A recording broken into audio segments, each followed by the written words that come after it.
On April 3, 2026, 8 young men in tailored suits walked into the Blue House in Seoul.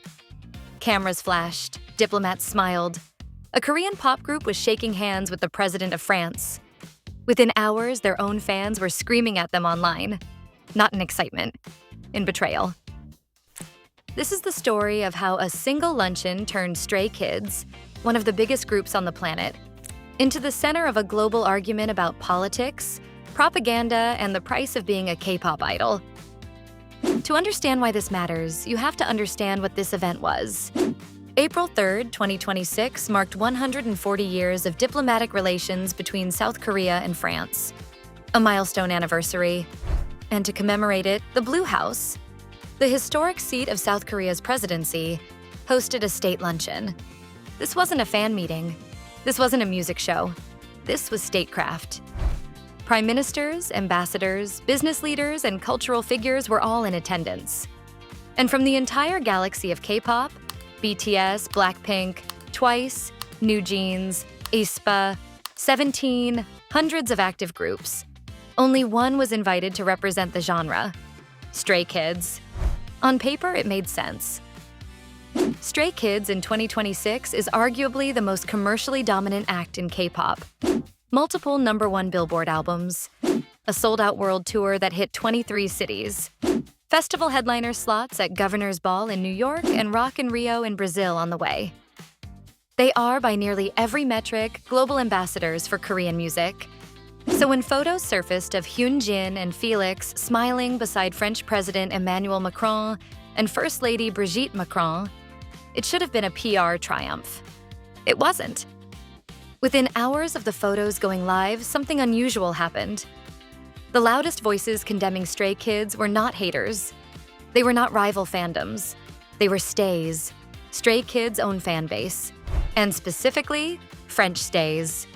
To understand their anger, you have to understand who Emmanuel and Brigitte Macron are inside France, not the polished state visit version. The version French citizens live with every day. French fans flooded social media with receipts.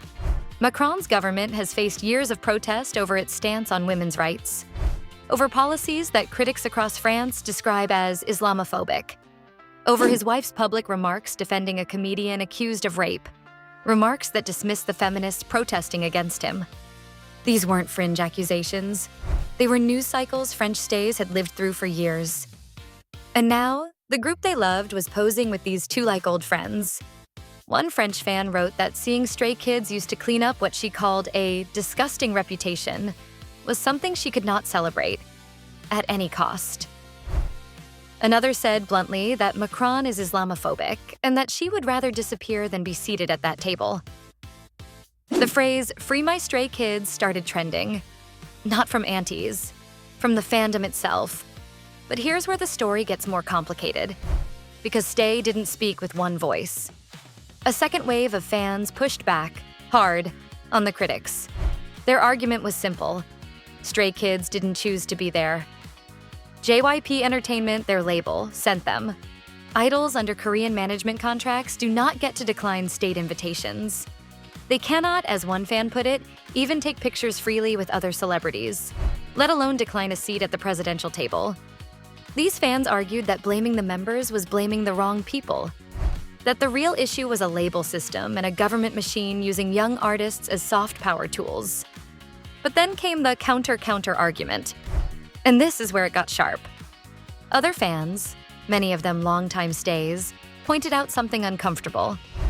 For years, K-pop idols have told their fans they can't speak about politics.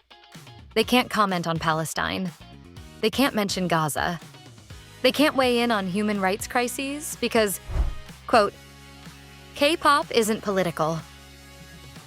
And yet, here were 8 idols in suits, clinking glasses with a sitting head of state at an official political function. If that isn't political, what is? The word that kept appearing over and over in thousands of posts was hypocrisy. One fan summed up the mood in a single line. Tired of Stray Kids being associated with horrible people. The company can't be an excuse forever. These are grown men. Strip the Stray Kids name off this story, and you're left with something much larger. a question the K-pop industry has been avoiding for a decade.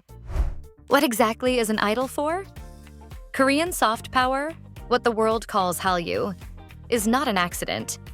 It is policy.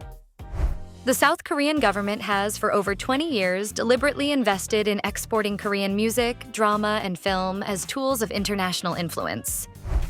It has worked. K-pop is now one of Korea's most effective diplomatic instruments, which means when a state luncheon needs a cultural centerpiece, idols get the call.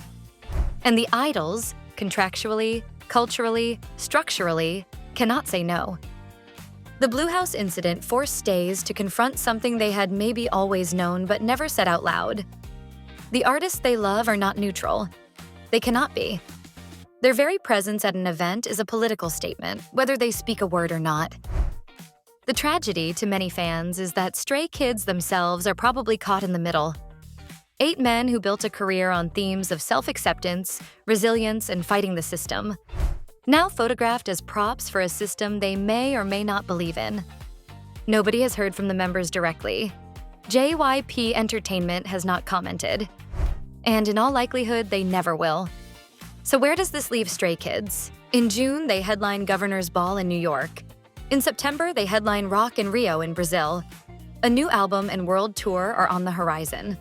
By every commercial metric, 2026 will be the biggest year of their career. The Blue House photos will fade from timelines. They always do. But something has shifted inside the fandom. A part of Stay that used to defend the group reflexively is now asking harder questions. About the label, about the industry, about what it means to love an artist who cannot speak for themselves. And those questions don't go away when the next comeback drops. 8 young men, 1 luncheon, 140 years of diplomacy. And a fandom that may never look at its idols the same way again.